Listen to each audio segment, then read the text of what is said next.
La jarretière. On associe encore cette pièce aux jeunes mariés le grand jour du plus beau moment de leur vie, mais on oublie qu'au départ, c'est un élément du costume qui sert à tenir des bas, et ce depuis le Moyen Âge. C'était aussi un moyen d'améliorer sa dot, car les hommes payaient pour l'obtenir, ils n'arrachaient pas encore ça avec les dents comme on peut voir cela aujourd'hui, et les femmes payaient aussi afin que la mariée baisse enfin sa robe et qu'elle cache ses jambes, qui était un signe très ostentatoire à l'époque. On arrive au XVIIIe siècle et une bague qui porte ce nom fait en effet référence au côté bariolé guirlande de l'objet. C'est composé à la base de 5 pierres serties, voire de 7 pierres, qui sont de taille décroissante en partant du centre jusque sur les bords.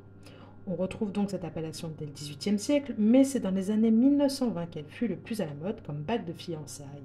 Elle changera d'ailleurs un petit peu d'esthétique à cette époque en passant souvent seulement à 3 pierres avec l'idée de trilogie. Et elle prendra un aspect un petit peu plus géométrique à cette époque qui sera annonciateur de l'art déco. Encore aujourd'hui, vous trouverez chez les bijoutiers des modèles plus ou moins similaires, avec une esthétique plus ou moins prononcée historiquement, ou beaucoup plus moderne.